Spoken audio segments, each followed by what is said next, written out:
Welcome back to Binge the Bible podcast. It is great to be with you again.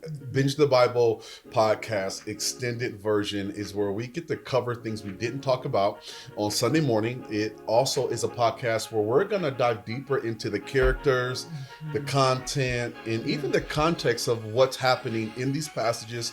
We're going to have some conversations about some things that can be confusing, sometimes outright crazy and outlandish. I'm always pleased to be joined by my two co-hosts, Trevor King and Pastor Drew Dolan. Before we jump into the podcast today, I want to take a quick moment, make sure that you guys are all aware of our Binge the Bible starter kit. Come on, it's got a little Hope City stamp of approval on it. Let's go. Just this week, walking in the church, a woman in our church, Miss Della Gardell, walked up to me and said, "Pastor Q, this is so good." Literally took me through pages and pages and pages of notes. And if you're part of our Hope City Church family, make sure you get this resource. We would absolutely love for you to have it. Our teams put it together for you. And the cool thing about this Binge the Bible starter kit is that long after this season's over, you can go back and reflect on what you've learned. In case you're somewhere where you can't access this Binge the Bible starter kit, all of our notes are always online in our app. And it's a great place to take notes. And so, all right, fellas. We're jumping in. Let's go. We're gonna run it back a do little bit. Yeah. We talked about Exodus, and so we're gonna jump back into Exodus. Let's a lot of juicy content. So good. I've got a ton of notes. Yeah, y'all have got a ton of notes. We're ready. And we only got an hour to get it done. So we're gonna either have to talk fast or pick the right subjects to talk about. So I thought I would just jump in real quick. Do a recap of Exodus. What did we learn? What did we talk about? And then we can jump back in and y'all can throw questions, your own insights. It's gonna be great. For sure. Hope you guys are enjoying the ride. So as we look at Exodus, 40 chapters, second book of the Bible, 5 books total. We're going through in season 1 of Binge the Bible called the Torah or the Pentateuch. Penai means 5. Torah means guide or law. God is guiding this fledgling nation into what it means to be his people. And it's tracking human history, making sense of sin and how the world is the way it is. So Genesis, we covered that already. This week is Exodus. Exodus, 4 major themes over 40 chapters. Captivity and calling. They're in bondage 400 years. God calls a man named Moses. A lot of conversation there. Then we see it make a sharp turn from just God's narrative about forming a nation to there's a supervillain on the scene, right? Pharaoh. And so scene 2 is the conflict between Moses and Pharaoh, and it's of epic proportions. God triumphs over them and brings them through and makes a covenant with them. That's section 3 on Mount Sinai. And then section 4, the book ends with closeness, where you kind of get these flashes of Eden again. You know, kind of one of the points that really we try to make when we talk through this on Sunday is that God has always wanted to dwell in and among a people that he calls his own. So good. And I think most people, they don't understand that about God's nature. They think that God exists to keep you out of trouble, like be a good person, don't do anything wrong, and if you don't mess up too much, I'll let you into my heaven. And like John 17:1 is one of my favorite scriptures. Jesus is talking, he's actually praying. It's called the high priestly prayer. It's the prayer he prays right before he goes to the cross. And John 17:1 says this, and this is eternal life. That they would know you in Jesus Christ whom you have sent, or me whom you have sent. So listen to this. That's present tense. Right. Not eternal life will be. Eternal life is. This so is good. Eternal life. What is eternal life? To know you. Because God has always wanted to be with us. And so we'll see throughout Exodus and the other books as we jump into them that God's in a very calculated way moving closer and closer and closer. He's trying to recreate the Garden of Eden. Even in Leviticus, we won't jump ahead, but last week we talked about this idea that God comes to dwell with the people. So good. But he's holy. And he Yeah. goes, I'm here because I want to be close, Yep. but I need to make you like me. Yep. And we'll jump into Leviticus next week. But today, Yeah. the book of Exodus. Let's go. 40 chapters. I'm ready, man. Who wants to fire first? Where are we going? Tear it apart. What do y'all want to talk about? Yeah, man. All right. Yeah, so I was looking this week, and I love that the premise coming out of Genesis, we see God is trying to figure out a way to get his people back, and I just love the idea in chapter 1 verse 7. It reminds us that Israel is going to be fruitful and multiply. That's a great point. So it goes back to the original plan. He wants to populate his people, and he wants to bring them back to him. And so the Exodus is really a story of how can we get these people who are in captivity out of captivity to bring them back to me. That's good. Hold on, headline. So, because here's the thing. Sometimes we think external circumstances can prevent us from walking in our purpose. Okay. Yeah. These external circumstances are preventing me from doing what God created me to do. Yeah. Yeah. God's original plan, be fruitful and multiply. Yep. That's God's plan. Yep.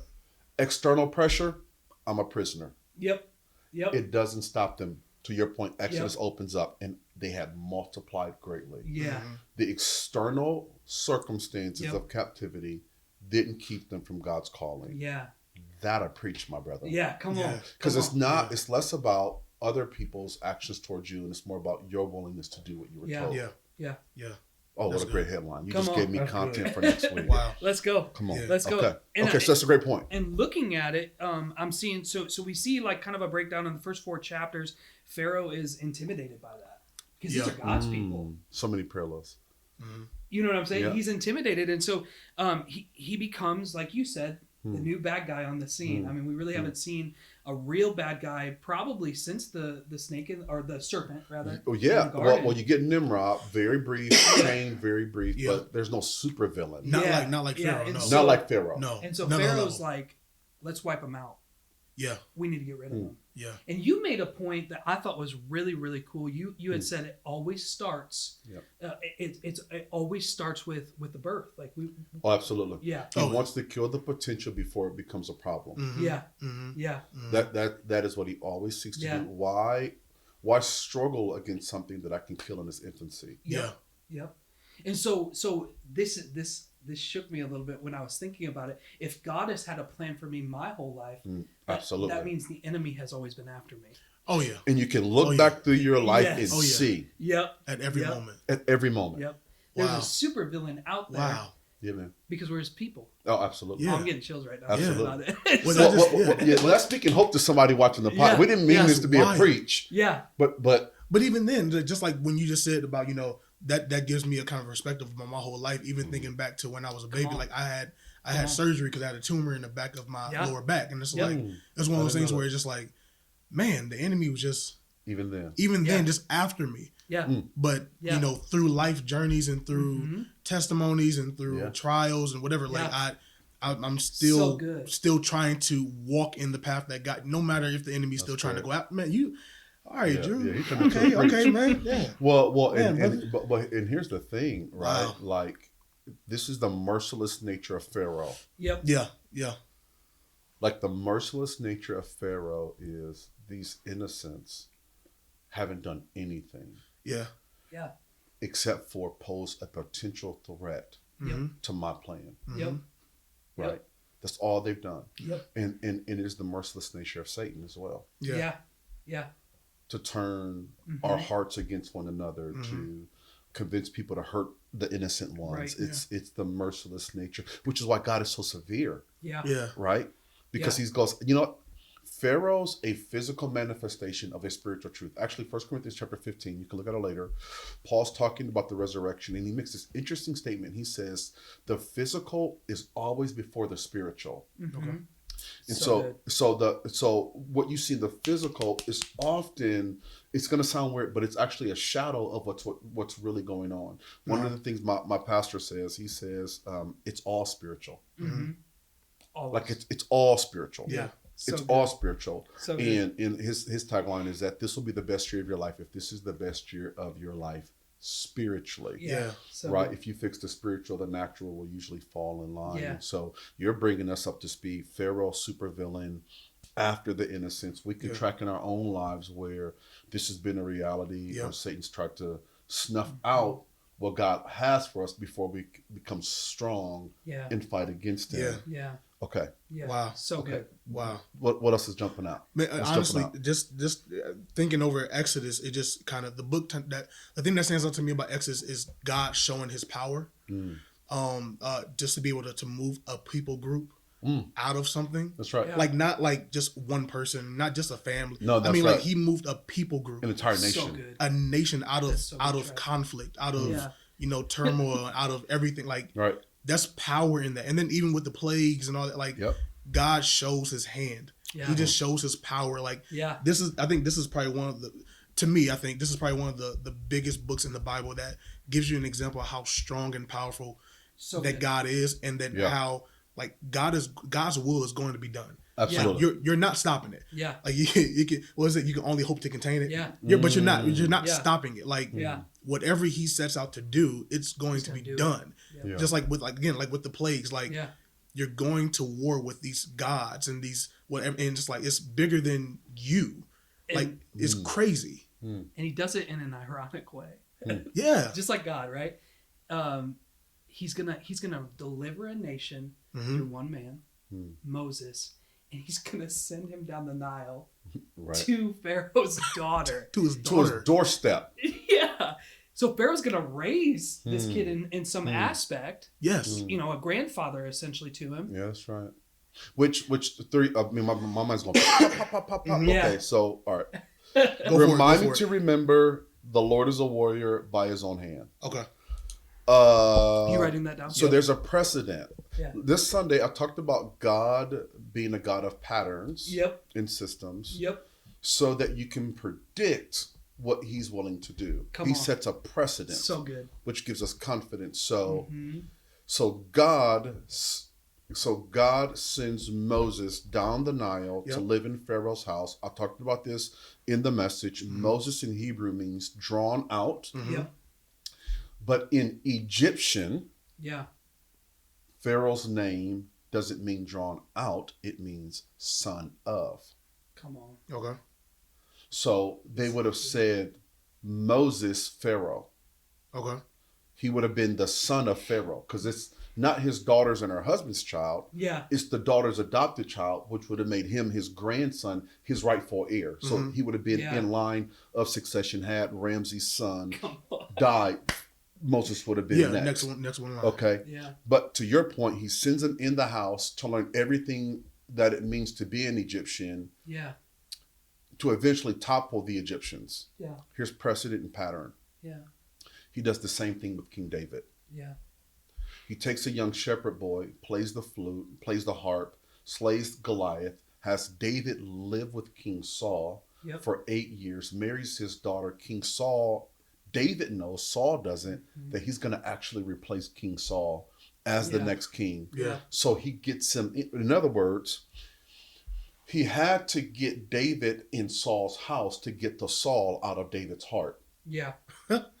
Wow. That's crazy. Wow. That's crazy. He had to get That's he had to crazy. get Moses in Pharaoh's house Yeah. so Moses wouldn't become like Pharaoh once God put him in power. Wow. Yeah. Yeah. Not only that, but he taught Moses everything he needed to know about running a nation, Yes. because Yes. he was raised in a governmental family. Mm-hmm. So now Yeah. so now Moses has got to lead a nation. If I'm just a podunk farmer from Iowa, which there's a lot of us, and I'm proud of it, but to make me king in one day, Yeah. I wouldn't know where to start. Yeah. Sure. Yeah. But if I had been raised in Pharaoh's house, I saw how they managed money. As a matter of fact, one of the superpowers of Egypt, down a rabbit hole a little bit, is what made Egypt so powerful is that they discovered a new technology of communication. Okay. You know what Okay. it was? Mm-mm. Papyrus, Okay. Papyrus. Okay. Early paper. early paper. Okay. Yeah. That's Egyptian. Yeah. Everyone else was still writing on stone tablets. Interesting. That's why God gave Moses the 10 Commandments on stone tablets. Yeah. Yeah.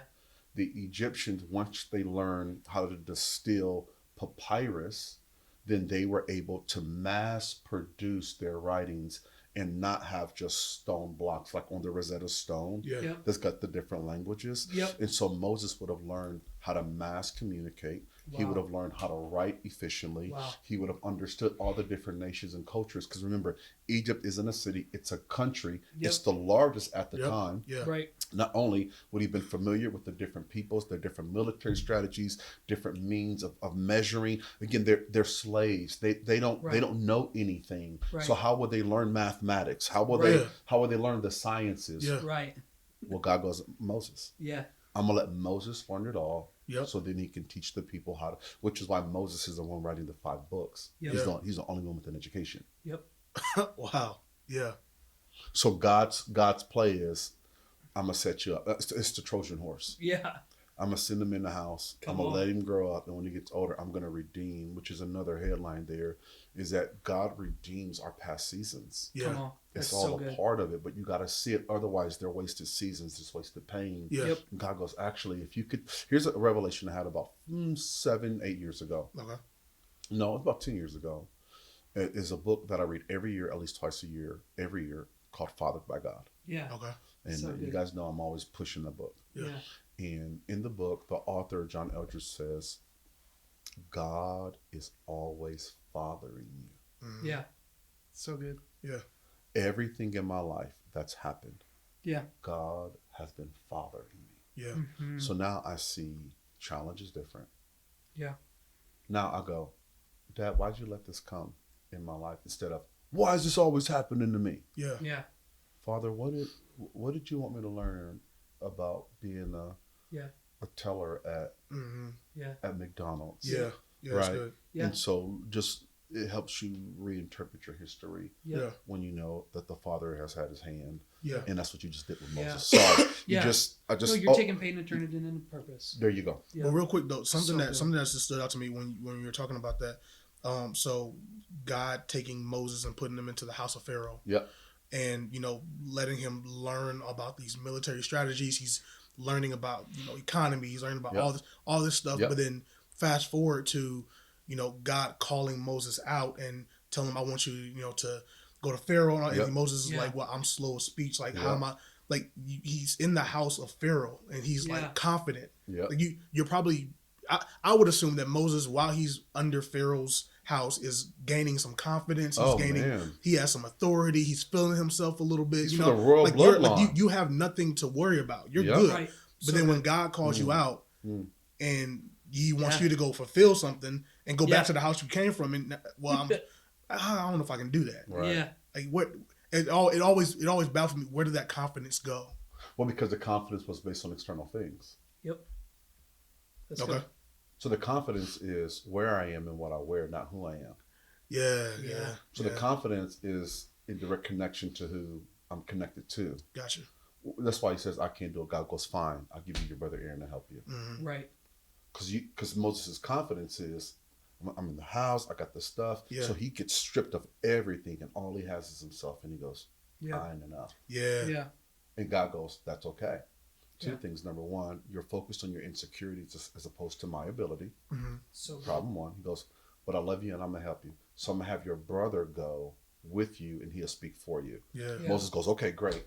I got somebody to do it with me. You ain't sitting to me, on a solo mission. When in doubt, send a scout. You know what I'm saying? And so as we look at this part of the journey, one of the things you mentioned, and I want to keep us moving forward because we got to work through this whole book, and right now we're in Pharaoh's house. A headline was, man, God really shows his strength. God really shows his power. And I think in some ways in the West, we've emasculated the strength of who God is, and because in our attempt to make him palatable and the loving nature of Jesus, I think we miss the masculine, or it didn't have to be masculine, the powerful nature of Jesus. And so what I mean by that is that because we've done that, hell seems egregious. Like, how could a loving God send someone to hell? Right. It's like, well, you've only known one side of who God is. And like in the Exodus, we get like a frontal view. Like unfettered. This is who I am. So the phrase I like to use is God uses the least severe means to reach the greatest amount of good, Yeah. to help the greatest amount of people Yep. without violating anyone's free will. Yeah. Wow. So God's going to do the greatest amount of good through the least severe means So good. to reach the greatest amount of people at the deepest level of love Yeah. Right. without violating anyone's free will. Yeah. So as much of a flex as Exodus is, Yeah. even in that was his kindness. Yeah. That's wild. Because Because if he wanted to, he could think them and vanish them all. Yep. Yeah. Yep. That's wild. So the flex is the Egyptians, the plague of the gnats show up. Yep. And it's actually in Exodus. It's in Exodus. I'll read it. Okay. Exodus 8:18. It says, but the magicians tried to produce gnats by the secret arts, and they could not. Which there you go. We know that there is another power at work. Right. It is a power. It's unholy power, but it's a power at work. Yeah. Yep. It says, but they couldn't. Since the gnats were on the people and animals everywhere, the magician said to Pharaoh, the flex, Yep. it's so funny, the flex, they go, this is the finger of God. Imagine if he used a fist. That's wild. That's wild. This is what happens when I put my finger and go, this further, Yo. no more. Yeah. Yo. Exodus 15, That's 15:3, one of my favorite passages. It says, the Lord is a warrior. Yeah. So good. Yeah. The Lord is his name. So good. And there's something primal in me. Yeah. I'm sure it happens for my sisters, but as a man, Yeah. there's something in me that says ready I'm to willing go. to live and die for Let's this go. kind of a king. Oh, yeah. Yep. right? So good, and he yeah. goes, this is my finger. Yep. Jesus quotes it again in Luke when he's casting out demons. Yeah. And he says, if I cast out demons by the finger of God, then the kingdom of God is among you. In other words, Jesus is the second Exodus, Yeah. So good. but not from a physical slavery. Yeah. Yeah. It's from a The spiritual. spiritual one. It's spiritual slavery. So good. That's wild. And actually, good. in Exodus, because the disciples asking this in Matthew chapter 16, Yeah. in Exodus, Moses says, there's a prophet who will be like me, who will come in the future, who will lead you out. Yeah. Come on. And Jesus goes, he was talking about me. Yeah. Yep. Yeah. So Pharaoh's house, Yeah. God calls Moses out. So much happens in that early section. We talked about the women who were involved, Yeah. which Yes. often get overlooked. Yep. Yep. You know, the salvation of Egypt, from a human standpoint, actually began with a group of women, Yep. not a godly man. Yep. Right? We get the two midwives who say, we refuse to kill these babies. We're gonna actually spare them, all the Yep. men, children. Yep. Yep. Moses' mom, who has the courage to have him and then hide him. Pharaoh Yeah. starts going door to door because the midwives won't disobey God. Yeah. Yep. And she goes, they're gonna find us. And so he puts the baby in the basket. His baby sister his older sister Miriam Yeah.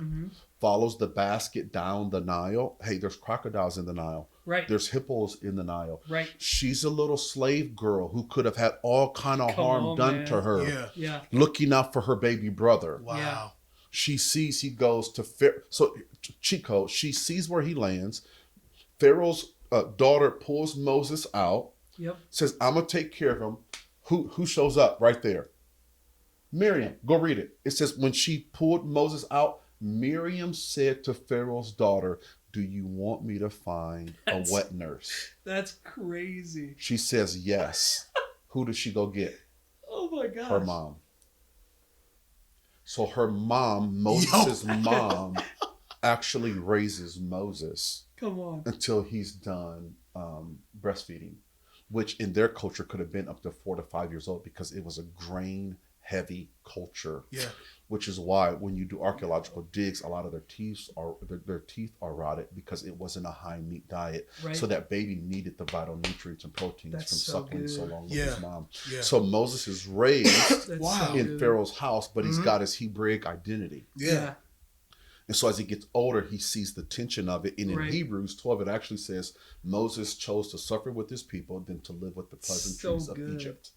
Come on. So just in that earlier story, you get Moses' mom who's courageous. Yep. You get the 2 midwives who are courageous. You get Moses' sisters who's courageous. gosh. And you get Pharaoh's daughter who is courageous, who's willing to raise a slave child. Come on.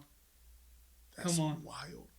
And without all of that, you don't get a Moses on the scene. Yeah. Yeah. You know what I mean? Yeah. So it's just fascinating that there's so much crazy. happening there, but there's so much more to discuss, right? And Yeah. so, Let's go. Yeah. That's so wild. where do we want to go? So, okay, we got to get out of Exodus. We Yeah. got to get out of Egypt at some point, Yeah. right? So the next thing I kind of had, just kind of give us some direction, is God starts to create some confrontation with Pharaoh, He does. Yes. and he starts with the plagues, He does. and you're a resident Bible nerd. As you I would am. say. So Proud, loud and yeah, I proud. love it. And so we see 5 plagues really where Pharaoh's heart starts to harden on its own. It feels like, Yeah. Yep. and then we see 5 more where God's like, "Hey, I'm gonna harden his heart." Yeah.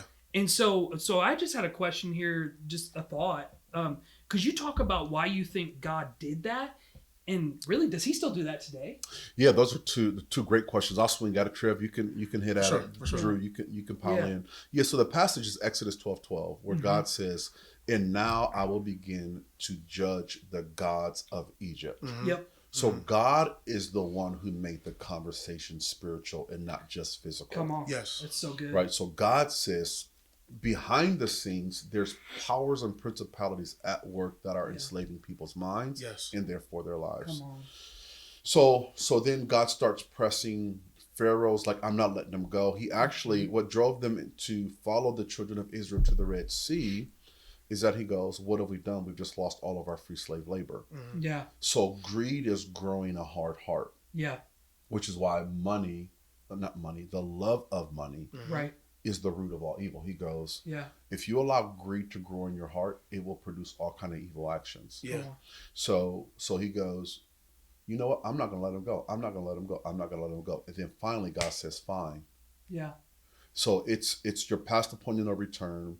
Yeah. In the New Testament, it's what will be called a calloused or a reprobate mind. That's Yep. the phrase. There Yeah, we go. it's Yes. just their hearts are calloused. And so what happens for the believer, we're talking about, because unbelievers, unfortunately, the truth of the matter is what Paul says is that the God of this world has blinded the minds of unbelievers lest they see and turn toward the knowledge of the truth. Uh-huh. So we're not talking about a hardening of heart of unbelievers in our context. Yeah. We're talking about a hardening of heart of believers, actually. Yeah. Yeah. God says, I'm going to let your senses become dull. Yeah. And as a matter of fact, in 1 Corinthians, Paul says, actually, I'm going to turn that person over to Satan Mm-hmm. so that his body is buffeted, but that his soul is saved. Come on. Okay, these are big subjects. Let me try to Yeah. lower Yeah. the Yeah. value Yeah. in the house, you know. Yeah. So with Pharaoh, there's 2 things happening. Okay. One, God gives Pharaoh the ability to choose the direction of his life like he does all of us. Yeah. Mhm. Pharaoh sees God in some senses is showing Pharaoh Mm-hmm. that he is the God above all gods. Right. Yeah. Right. That you've got this pantheon of gods, right? And so it's called polytheism. Mhm. Yep. Poly means many. Theism is so it's the study of many gods, right? And God's saying no. That's why he says, tell them my name. You notice that? Matter of Right. fact, he goes up until he says, Abraham, Isaac, and Jacob knew me, but they didn't know my name. Right. Right. So I need you to announce to Pharaoh whose God you're speaking, whose name Yeah. you're speaking in. So Yeah. Pharaoh goes, in the name of the God of Abraham, Isaac, and Jacob, Yahweh, Jehovah, the tetragrammaton. Yeah. I am that I am, the self-existing one. Yeah. He is saying, let them go. He exists outside of time and space. Right. He's the mighty God. Pharaoh goes, nope, I don't believe it. He goes, well, God's going to prove that he's really God. He does one plague. Pharaoh goes, still don't believe it. God Yeah. goes, I'm going to prove it again. Pharaoh goes, nope, still don't believe it. Another time, Pharaoh goes, nope, I don't believe it. Another Right. time. Yeah. So here's the practical for us. A lot of times when we see someone's getting saved, like at a church service, Yep. God has given them the invitation 10 times. Yeah. Oh yeah, yeah. Yeah. This probably ain't the first. Yeah. It's not the first. No, not because Paul says one plants, one waters, and God gives the increase. Yes. Jesus also gives a parable in the Gospels of the sower and the seed, Yeah. Yeah. right? Some soil fell on rocky soil, some soil fell on shallow soil, some soil fell on good soil, Yeah. some soil fell by the wayside. And he says, essentially, the guy's got a hole in his back. Some seed fell out of the back. Some of it fell on the open road. Right. Some of it fell on the ditch. Some of it fell on a rock. And some of it actually made it to the field. And here's what he says. The stuff that fell on the road, the rocks that fell on the road, it says the birds of the air come down swoop and eat the seed. Yeah. Jesus interprets the parable and says, the birds of the air are essentially the voice of the evil one telling you not to believe. Yeah. So good. So they hear it and they go, I think that's true. And then Satan goes, but you can't trust it. It's the white man's religion. You can't trust it. It's just to control your mind. It's organized religion. You can't trust it. The Bible's been changed so many different times.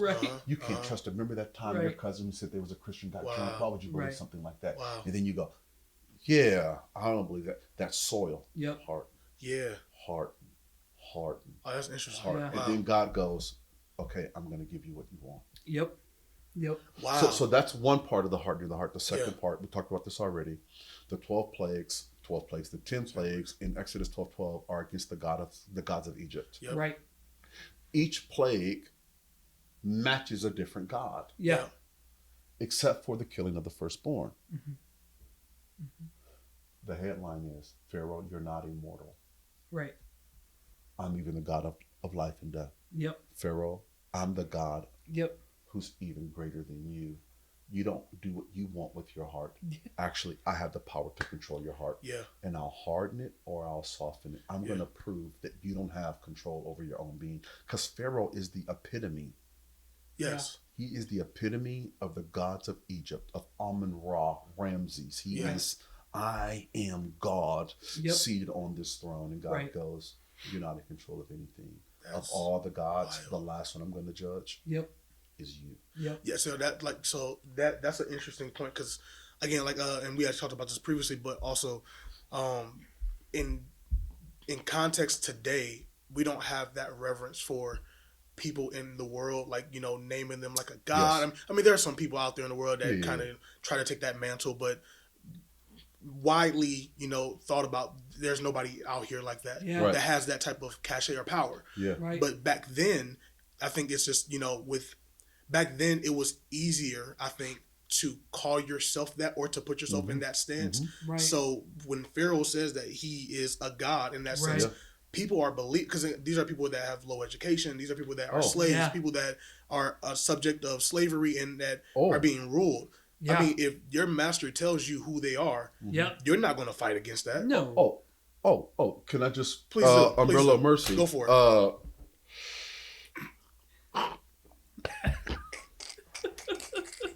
Let's go for it. Come on. I'm gonna get in trouble. I mean, we already there, bro. You already did this. Just do it. Just do it. Okay. So, yep. The reason there's a law in America called the separation of church and state is because prior to the founding of America, and prior to the Magna Carta, which was a set of rules that determined what a king could do. That's what the Magna Carta was. The Magna Carta said the king couldn't do whatever he wanted because a king could rape. A king could take your land. My wife, she could walk in and go, this is my land now. The king could do whatever he wanted. He had no external governing accountability. Sure. The Magna Carta comes and says he does. Okay. So prior to that, whatever the king said went.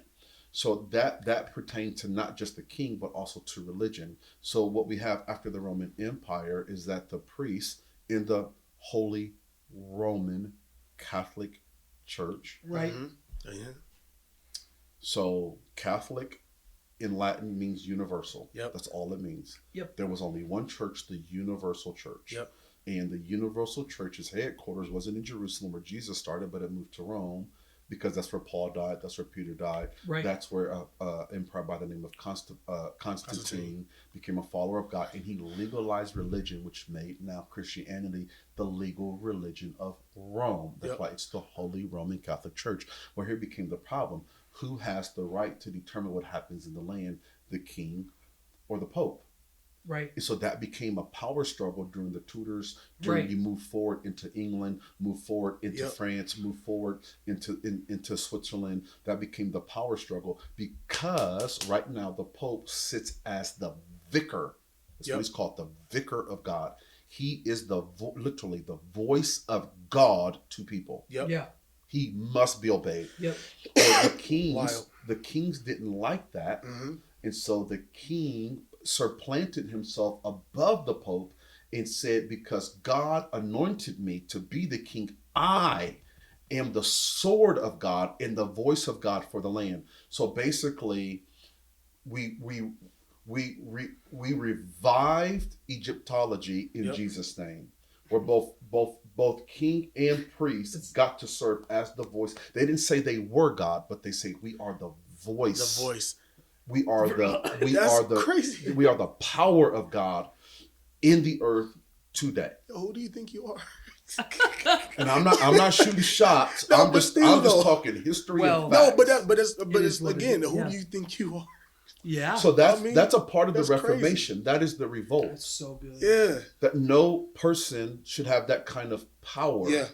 And so, not to get out of Exodus, but the idea that there's something within man, because we were made to be kings. We were made to be queens, because we're made in God's image. Yes. The problem is that instead of ruling over darkness, we try to rule over each other. Yes. And that is the brokenness of humanity. Yeah. And so I do think God hardened his heart to make a point that I'm going to judge all the gods of Egypt, and you consider yourself one of them. Yeah. So you're going to get these hands. Yeah. Number one. Yeah. Right. And then number two, in the kind of bigger scope of things, like God is calling out for people. Yeah. But he won't violate anyone's free will. Come on. No. And eventually he will give you what your heart desires. And my prayer is just that we desire him. So. But it wouldn't be God Mm-hmm. if he didn't have a way out. Hmm. And so the final plague, Mm-hmm. the divine plague, Hmm. we finally get Passover, the day of Sure. Passover. Mm-hmm. And so what we see in the Old Testament, we eventually see in the New Testament with Jesus, right? Yep. And that's that he would be a sacrifice. And so in the Old Testament, we see God provides a way for the people to be saved from the divine plague, is what it's referred to as, right? Yep. And so he says, "Hey, I need you to kill us." It's the exact wording is spotless lamb, correct? Yeah, without spot or blemish. Yep, without spot or blemish. And so I need you to sacrifice this lamb, put the blood over your door frame, and the divine plague will pass over. Go over the doorpost. Yeah. Yep, go over the doorpost, and you'll be safe. Yeah. And I just think it's my favorite thing probably about the Lord is that despite all the things that are happening, he always provides a way. Well, yeah, and even to your point. So here's the headline. One of the thoughts I had when we were reading through this is that he targets Israel, but any Egyptian that was paying attention would have been spared as well if they put the blood over the door. Absolutely. So if they would have believed the testimony of the of the Jewish people, they would have went. He said, "Do what?" Yep. Yeah, we're gonna pull We up saw blood. the other We're night. gonna pull up blood on the door. Interesting, though. But that, I think so. A question online outside of that. A question is, would that be a sign of faith, or would that just be them following what, like just following? If an Egyptian did it, yeah. So so let's say it would have been. It would have been a sign of faith. It would have been in what they believed. Yep. So now they're saying, well, okay, there must be something about this. Let me go ahead. I may not fully understand it, but let me just. That's right. And that's why if you read through the Exodus story, it says it says not only, it doesn't say many, but it says some of the Egyptians left with the Jewish people. Yep. Which is why God, from the very beginning in Exodus, starts giving them laws for how to treat foreigners. Yeah.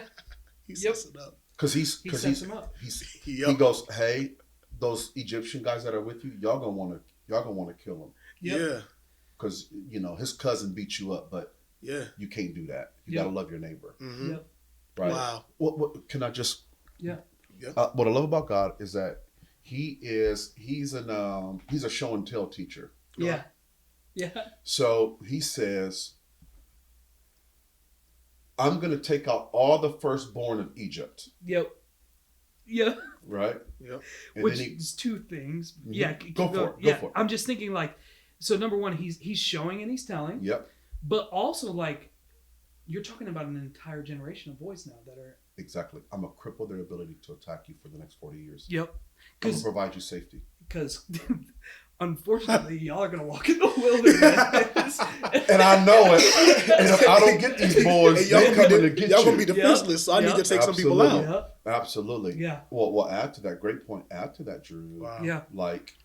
Not only is he preserving, protecting, but he right after that says, Pharaoh won't worship me. He won't let you worship me. Mm-hmm. He won't let you offer up to me these sacrifices. Yeah. So I'm gonna sacrifice his offspring. Yep. And then right after that he goes, and guess what? I demand you to offer me sacrifices. Yeah. And if you don't, Yep. you saw what I did to them. Yep. Which goes all the way back to first fruits again. All the way back to first fruits. Give it to me. Yep. Yeah. Give me your first, Yep. or I'll slay the rest. Yep. Because he's trying to teach them real time. What does it mean to be his people Yeah. in real time? All right, so good. a lot happens It's when they so come out of Egypt. Yeah. They run into Jethro, Moses' father-in-law. Mm-hmm. One of the stories I think is important here. It's kind of a little segue. Yeah. Before I do, we told the people we identified the plagues and the gods of Egypt that were attacked. Can I just do that real fast? Absolutely. Just run through this list. Please So the plague of blood would have been against Hapi and Osiris, Okay. which were the Egyptian gods of the Nile, Okay. because he turns the Nile into blood. Yep. So the Nile was the life force of Egypt. Remember, we talked about this earlier. Egypt isn't a city. Yep. It's not like God. Egypt is not even a state. It's not like God attacked Iowa. Yeah. Right. Egypt is a country. Right. Yeah. God sent a plague on America, Yeah. like the whole nation. One city gets spared, the city of Goshen, which is where the Jews were. So I just need people to think as far north as Cairo, as far south as Thebes and Memphis, like this whole landmass. Yep. So the Nile, which is the lifeblood, which flows up, Yep. which is different. It doesn't flow down, it flows up. Mm-hmm. All of it turns to blood. The Nile was vital to their survival. Any place, even now, our modern cities are built, the original cities in any state are always built by waterways. Yep. Mm-hmm. Yep. Because that was the primary way of trade. Yep. Yeah. This is before the buggy, this is before the automobile. Yep. More so even back then, everybody had a ship, so everybody wanted to live close to the Nile. Yep. So when God cripples the Nile, he not only cripples their food supply, but their economic provision. So now good. they can't. Yeah. So he's he's going to cripple this nation. Yeah. We know archaeologically, historically, that around 1126 BC Mm-hmm. Yep.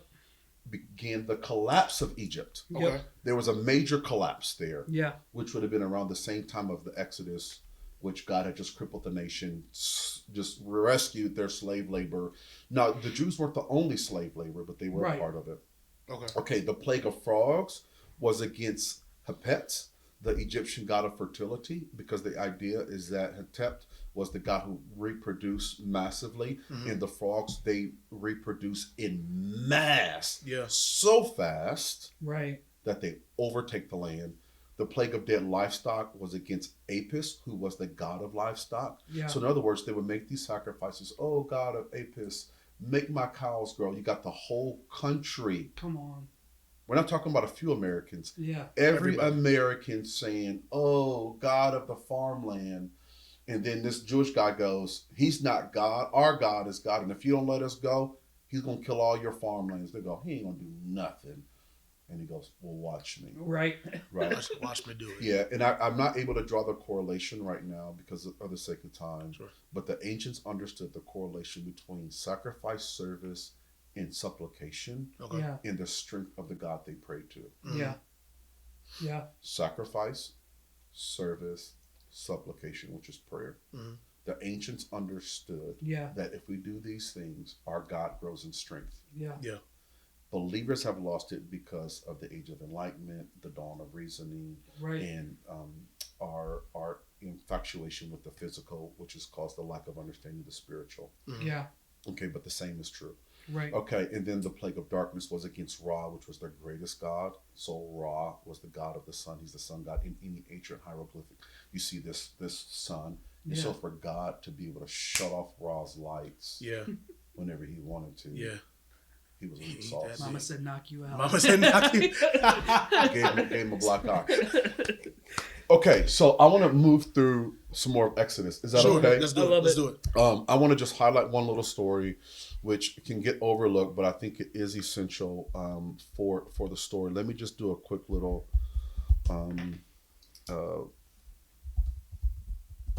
I want to do a little. I want to get the exact date. Okay. It's great. Yeah, Yeah. Okay. That is right. This is going to be good because of our previous study. So Moses moves, he leaves, he's in Midian for about 40 years, which would have been to the east. And so for 40 years, Moses is essentially living in an area. Okay. Yeah.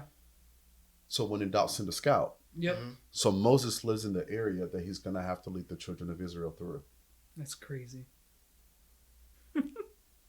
So God lets him survey the land and build some strategic alliances with people. So when they prepare to go through it, Yeah. he goes, "Oh, I know where we're at. We're not lost. He already knows I already know." Now the truth is the Exodus from Egypt to Canaan is only a 2-week walk, Right.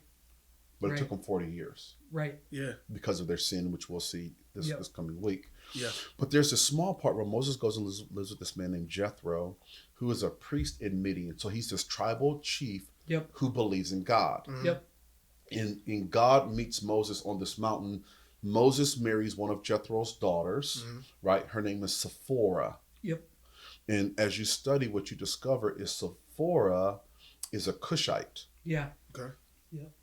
Okay. Sephora is a Cushite. We know that name from somewhere. The land of Cush, right? Yeah. We've talked about this a Mhm. little bit. And the Cushites were, what does Cush mean in Hebrew? Black, right? It does. Yeah. That's what I'm talking about, Joe. Yeah. And Come it on, gets, man. That's and what I'm it talking gets- about, people. and it gets translated in the Bible as Ethiopian. Yeah. Okay. So Moses marries this Ethiopian. Moses married a black woman. Got a little extra Moses- salt.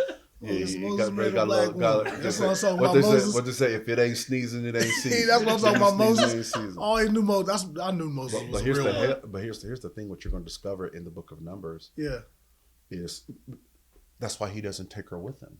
Yeah. Okay. He leaves his wife and his kids with his father-in-law. Mm-hmm. And the reason he doesn't take her with isn't just because she's Ethiopian. Mm-hmm. But what we're going to learn is that in the Egyptian dynasty, there was a period of time where the Ethiopians invaded Egypt, and the Ethiopians ruled Egypt. Okay. And eventually, the Egyptians, Berbers, they're the lighter skinned black people. Ethiopians are the darker skinned black people. Sure. So the darker skinned black people take over Egypt, which is why some of the hieroglyphs you see really, really black looking people in the hieroglyphs because they dominated for a season. Sure. Well, then the lighter skinned black people revolted and they took back over Egypt. Okay. So what did they do with the darker skinned black people? They made them their secret, not secret, but their super army. And gave them jobs. Some of the jobs were the taskmasters. Okay.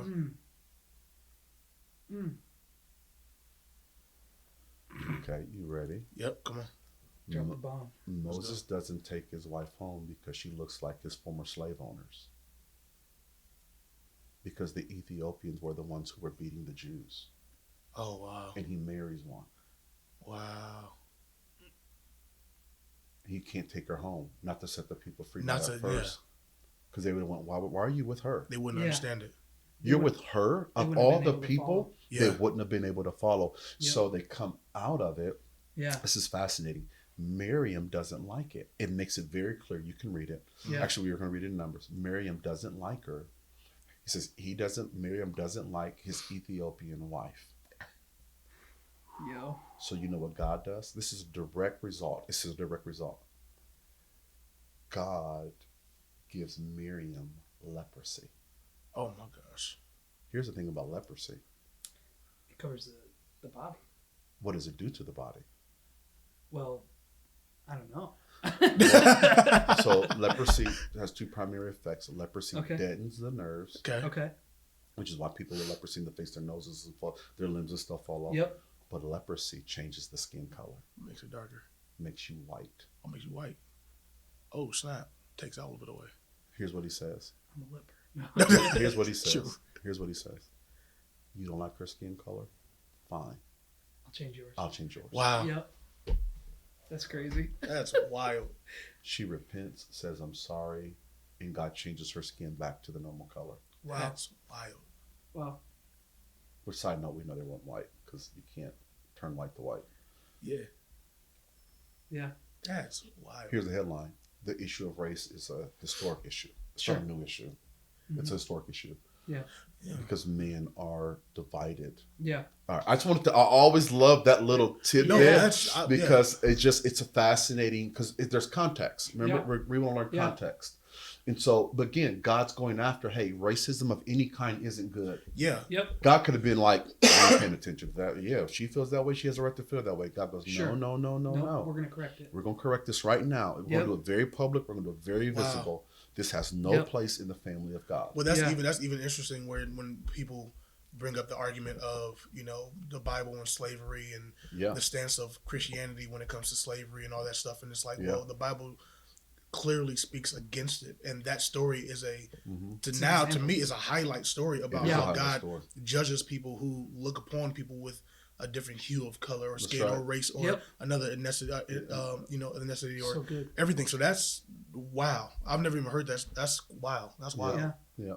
That's wild. It's intense. Yeah. That's all right, crazy. Let's jump in. We got about 10 or so minutes. What do y'all got? What didn't we cover? What do you want to cover? What's in your heart? What's in your head? So I'm looking at it, and so we've kind of covered like them in Egypt, and so a big part of the story is them getting out of Egypt. Yeah. And so they get into the wilderness. Yep. And they start complaining. People start complaining right away. Pretty quick. Yeah. They want to go back to Egypt, which is interesting. It is interesting. They want to go back to bondage. It is interesting. Yeah. Why do you think that is? Well, I think the same reason why we do it. Yeah. I think we've learned to find comfort in our discomfort. Yeah. Mm-hmm. It's the reason why, even though you may be in a healthy relationship, you find yourself starting fights. Yep. Because you've learned to be more comfortable in chaos than you have in peace. Yeah. Sure. And so the natural tendency is to be in an environment that you're comfortable in. Yeah. And as crazy as it sounds, some people are very comfortable in chaos. Yeah. They go, you know what? I'm used to not feeling safe. I'm used to people arguing. I'm used to not, right now I don't trust you. So then you start accusing the person you're with. Yeah. You start inverting you project on them the negative thoughts you have about yourself. And then also in Egypt, they didn't have, they were not treated well, but they didn't have to fight for themselves. Yep. Sure. They didn't have to provide for themselves. Yep. Right? All they had to do is show up and work. Pharaoh made sure they had food. Pharaoh made sure they had somewhere to live. Pharaoh made sure they didn't get in trouble by invading armies. I like to joke and say, I don't like it whenever I talk to people and they say, I'm waiting for God to send me my spouse. I say, why? So you can blame him when it doesn't work out? Ooh. And there's the 11th plague. No. Right. And so I want to be able to blame God. Yeah. Mm-hmm. Yeah. I want to be able to blame God for what's wrong in my life instead of assuming the responsibility of my own choices. But now, just to kind of, so they get out of Egypt and God tells them where to go because God shows up to Moses on Mount Sinai. Mm-hmm. So good. All right, Exodus chapter 19. We didn't get into a lot of it, but in Exodus 19, God's up there. The elders go up there. It's a fascinating light show. It says there's trumpets. There's fire, there's lightning, there's thunder. Yeah. And if you read Revelation chapter 4, it's the exact same description of what's happening in the throne room. Right. And so the throne room becomes portable. Wow. And God shows up on the mountain. Yeah. Moses is up there. While he's up there, they have an orgy. Yep.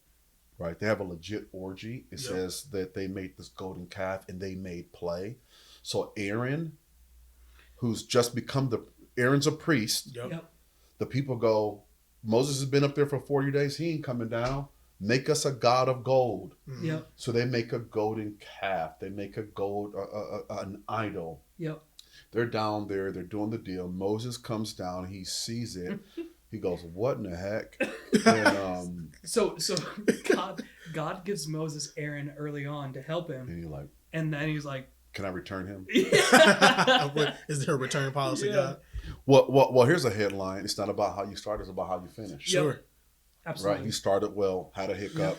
What's interesting is that what we just talked about last week in Leviticus, I didn't highlight it, but actually there's a death in the book of Leviticus that I didn't highlight, but it's Aaron's two sons.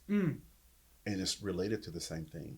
It doesn't say what they did, but it says when they went to the altar to honor God, they brought strange fire. So you see some of that generational curse passed down. Their dad didn't fully honor God and worship. The son saw it, and they followed like suit. Now, 2 more sons survive, and they do really well. But what I want to highlight here is that you get the Passover. Moses is on the mountain for 40 days. He comes down. They're making the golden calf. They're doing all of this. That on the 49th day, you get to the 50th day where Moses comes down, sees the people. Moses says, "What are you doing?" They actually grind. If I remember correct, they grind up the golden calf and make them drink it. I mean, it's like God like punishes them. But here's what he says. He says, all the people who aren't with the Lord, he tells the priests, pull out your swords. Now, this is important because they were slaves, which means they didn't have swords before. Right. But they left Egypt with gold and precious materials. So along the way, they melted down those metals and created swords. Now, 600 came out of Egypt. That's men, not counting women, children, and the elderly. So you got about 1.5 million people there. Moses says if they're not going to stand with God, God says then they can't stand at all. They say take the swords, run through the camp, and cut them down. So he cuts them all down. That's on the 50th day of the Passover. 50 days after they left Egypt. It's called Pentecost. Which is a direct correlation to Pentecost. Yes. And so there's 7 feasts. We didn't talk about it in detail on Sunday with Leviticus, but we will on our next podcast. There's 7 feasts that God gives the children of Israel. One of those 7 feasts, he says you have to celebrate these. 2 of them, you have to come to Jerusalem. I don't care where you live, you have to come to Jerusalem. There's 7 of them. One of the 7 is Pentecost. So it's Passover, unleavened bread, first fruits, 49 days. On the 50th day, it's Pentecost, which is the giving of the law. That's what they celebrate, is the giving of the law. But the day they gave the law, they disobeyed God. 3,000 people died on the first Pentecost. And Drew pointed out in Acts chapter 2, Jesus dies on the cross. 50 days later, Acts chapter 2, because for 40 days, Jesus is with the disciples teaching them about the kingdom of God, is what it says.